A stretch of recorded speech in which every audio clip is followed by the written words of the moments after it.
علم گرجے جو بادلوں میں برستا ہے۔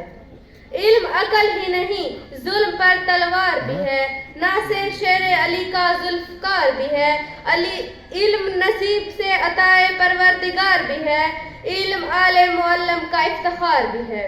اب میں دعوت دیتی ہوں سر مسرت بلوچ DEO کو کہ وہ آئیں اور اپنے خیالات کا اظہار کریں۔ آپ کی بھرپور تالیوں میں سر مسرت بلوچ۔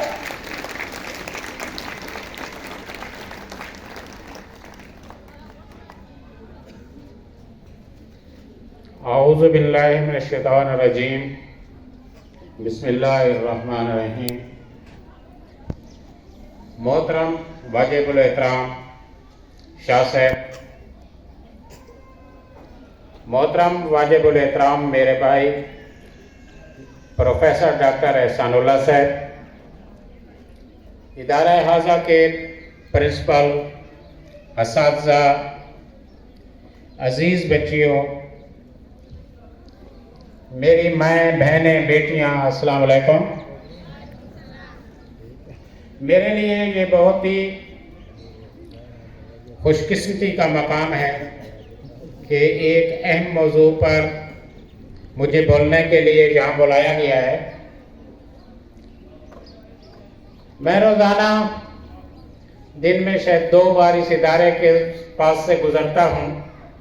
اللہ تعالیٰ اس ادارے کو مزید ترقی دے، کیونکہ یہ اس علاقے میں تعلیم کی شمع روشن کیے ہوئے ہیں، اور آج کی جو یہ محفل سجائی گئی ہے کہ بچوں کی تعلیم و تربیت میں ماں کا کردار بہت ہی اہم ہوتا ہے، اور اسی حوالے سے میں اتنا عرض کروں گا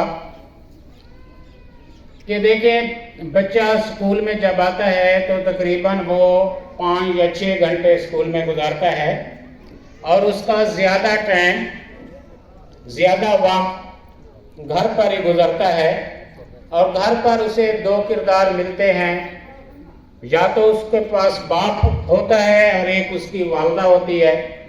تو والد بھی زیادہ تر فکر معاش میں، نوکری کے سلسلے میں کہیں باہر بھی ہو سکتا ہے، یا زیادہ وقت اس کا باہر گزرتا ہے، تو گھر میں زیادہ وقت والدہ کا ہی ہوتا ہے۔ تو اس لحاظ سے بچوں کی تربیت میں والدہ کا کردار بہت ہی اہم ہے۔ آج سے چند سال پہلے ایک عالم سے میں نے ایک بہت ہی اچھی بات سنی تھی۔ وہ اسی پر فرما رہے تھے کہ آج کل مائیں کہتی ہیں کہ بچے ہماری عزت نہیں کرتے۔ تو اس نے کہا تھا کہ میں آپ سے پوچھتا ہوں کہ کیا آپ نے اپنے بچوں کا حق ادا کیا ہے؟ آپ نے اپنے بچوں کو جب ایک ڈبے کا دودھ پلائیں گے تو وہ کیا آپ کی حفاظت کریں گے؟ تو آپ بھی ان کا اس طرح حق ادا کریں۔ تو بچوں کی تربیت ابتدائی سے شروع ہوتی ہے، اور جب گھر کو جیسا ماحول ہم دیں گے، بچے اسی ماحول میں جو ہے پرورش پائیں گے، کیونکہ ایک حدیث پاک کا مفہوم بھی ہے کہ ہر بچہ فطرت سلیم پر پیدا ہوتا ہے۔ یہ اس کا ماحول ہی ہے جو اسے مسلمان بناتا ہے، یہودی بناتا ہے، نصرانی بناتا ہے، یہ اس کا ماحول ہی ہوتا ہے۔ تو ہمیں گھر میں ایسا ماحول دینا چاہیے۔ یہ ہمارے سامنے کی بات ہے۔ ہم دیکھتے ہیں کہ اگر کسی بچے کے والدین نمازی ہیں، روزہ دار ہیں، تو بچے بھی نمازی بنتے ہیں، بچے بھی ان کو دیکھ کر روزہ دار بنتے ہیں۔ اگر کسی کے گھر میں خدا نخواستہ نماز کم پڑھی جاتی ہے، روزہ نہیں رکھا جاتا، تو بچوں میں بھی وہی اثرات ہوتے ہیں۔ تو یہ ہمارا گھر ہی ہے جہاں سے بچے کی ابتدا ہو رہی ہے۔ اگر ہم بچے کو ایک اچھا ماحول دیتے ہیں تو جب بچہ اپنی زبان سے، توتری زبان سے بولنا شروع کرتا ہے، تو اس وقت دیکھیں کہ اگر ہم اسے کوئی خراب ماحول دیں گے، گالی گلوچ کا ماحول دیں گے، تو وہ چھوٹی عمر سے وہ چیزیں سیکھے گا۔ اگر ہم اسے ایک اچھا اور پاکیزہ ماحول دیں گے تو وہ یہ چیزیں سیکھے گا۔ تو ماں کی جو کردار ہے اس سے انکار نہیں کیا جا سکتا۔ اسی لیے ماں کا جو اتنا اہم کردار ہے، اگر اسلام میں یا حدیث کی روح سے ماں کے قدموں میں جنت کو قرار دیا گیا ہے، تو وہ یہی وجہ ہے کہ ماں ہی وہ اہم کردار ہے جس کا ساری زندگی پھر بچے پر وہی اثرات رہتے ہیں کہ جو وہ بچپن سے سیکھ کر آگے چلتا ہے۔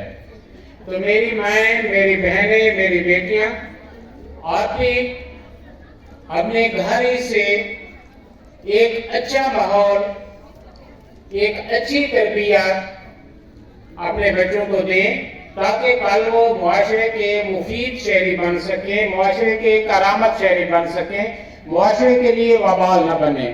یہ دیکھیں، ہم ہی میں سے ایسے لوگ ہوتے ہیں جو دہشت گرد بن جاتے ہیں، ان کی تربیت کا قصور ہے، کوئی وہاں ان کی پراپر تربیت نہیں کی جاتی۔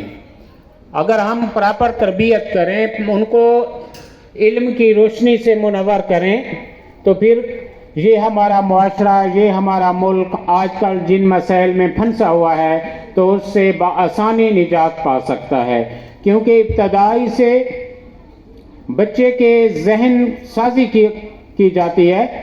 کیونکہ کسی سے میں ایک واقعہ سن رہا تھا کہ جب پہلی جنگ عظیم میں جرمنی کو شکست ہوئی تو ہٹلر نے یہ اپنے استاد سے پوچھا تھا کہ مجھے شکست ہو گئی، اس نے کہا کہ آپ ہمیں 20 سال دے دیں، اس کے بعد آپ پھر جنگ لڑیں، پھر آپ دیکھیں۔ تو وہ کہتے ہیں کہ وہ 1918 میں تقریباً پہلی جنگ ختم ہوئی تھی، جنگ عظیم، اور 1939 میں جب دوسری جنگ عظیم شروع ہوئی تھی تو اس میں وہ کہتے ہیں کہ وہ کبھی ایک راستے پر جا رہا تھا تو آگے ایک بندہ لڑکا ٹھہرا ہوا تھا، تو اس نے اسے سلام کیا، تو اس نے کہا کہ آپ میرے لیے کیا کر سکتے ہیں؟ تو اس نے کہا کہ میں آپ کے لیے جان بھی دے سکتا ہوں۔ تو اس وقت اس نے کہا کہ اب یہ موقع ہے کہ ہم جنگ جیت جائیں گے۔ تو کیونکہ اس وقت میں ان کی اس طرح تربیت، کردار سازی، ذہن سازی کی گئی تھی کہ وہ ایک چیز کے لیے تیار ہو گئے تھے۔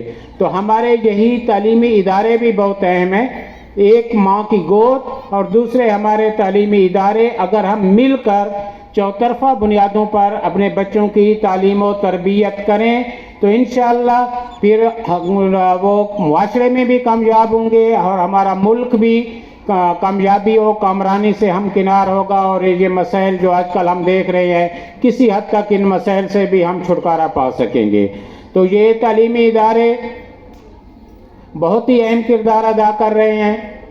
ہمارے گورنمنٹ سکولز کے ساتھ ساتھ ہمارے پرائیویٹ ادارے یہ نہ صرف آپ کو تعلیم دے رہے ہیں بلکہ تربیت پر بھی خصوصی توجہ دے رہے ہیں۔ تو یہاں آ جا کر دیکھ کر مجھے بہت ہی خوشی ہوئی کہ ہمارے ادارے ایک ایسے موضوع کا بھی انتخاب کر رہے ہیں جو کہ بہت ہی اہم موضوع ہے، تاکہ اس سے ہم اپنی ماؤں کو، اپنی بہنوں کو، اپنی بیٹیوں کو آگاہ کر سکیں کہ معاشرے میں ان کی کیا ذمہ داری ہے، اپنے بچوں کی تعلیم و تربیت کس طرح کرنی ہے۔ یہ صرف نہیں ہے کہ ہم اپنا بچہ اسکول میں بھیج دیں اور تمام ذمہ داری ہم اسکول پر ڈال دیں، تعلیمی ادارے پر ڈال دیں، تعلیمی درسگاہ پر ڈال دیں کہ اسی نے ہمارے بچے کو تعلیم بھی دینی ہے، تربیت بھی دینی ہے۔ ٹھیک ہے ادھر بھی ہوگی، لیکن جب بچہ ایک گھر سے تعلیم و تربیت کر کے آئے گا، اس کی اچھی تعلیم و تربیت ہوگی تو انشاءاللہ آگے جو ہے پھر کامیابی و کامرانی ہوگی۔ جس طرح بھی ڈاکٹر صاحب فرما رہے تھے، قطر کے ایک میچ کا حوالہ دے رہے تھے کہ جاپانیوں نے کس طرح جو ہے نا درسگاہ کو صاف کیا، پلے گراؤنڈ کو صاف کیا، اسی طرح اگر ہم اخلاقیات پر زور دیں، جس طرح ڈاکٹر صاحب فرما رہے تھے، اب ہمارا ایک اصول ہوتا ہے کہ ہم بازار سے کیلے لے لیتے ہیں، کھاتے جاتے ہیں اور راستے پر پھینکتے جاتے ہیں اس کا چھلکا، جس پر کوئی پھسل سکتا ہے۔ بعض اوقات ایکسیڈنٹ ایسے بھی ہوئے ہیں کہ ان کی ٹانگوں تک ٹوٹ گئی ہیں۔ تو اگر یہی تربیت ہم اپنے بچوں کو دیں کہ بچے آپ نے اگر کس طرح کوئی چیزیں تو ان کے چھلکے ایک جگہ پر رکھنے ہیں جہاں پر ڈسٹ بن ہے، یا اسی طرح جب آپ اسکول سے نکلیں تو قطار میں نکلیں، کس طرح آپ نے روڈ کراس کرنا ہے، کس طرح آپ نے جو ہے نا سڑک کے کنارے پر چلنا ہے، تو جب وہ گھر سے اور سکول سے یہ تربیت ملے گی تو انشاءاللہ کامیابی و کامرانی ہمارے قدم چومے گی۔ تو میں ایک بار پھر شاہ صاحب کا شکر گزار ہوں کہ انہوں نے ہمیں موقع دیا ہے کہ یہاں آ کر یہ کچھ اپنے ٹوٹے پھوٹے الفاظ پیش کر سکیں، اور اس کے ساتھ ساتھ شاہ صاحب کی اس درسگاہ کے لیے بھی دعا گو ہیں کہ اللہ تعالیٰ اس کو قائم و دائم رکھے، اور جس طرح جذبے اور مشن کے ساتھ وہ علاقے کی خدمت کر رہے ہیں وہ کرتے رہیں۔ اللہ تعالیٰ ہم سب کا حامی و ناصر ہو۔ Thank you very much.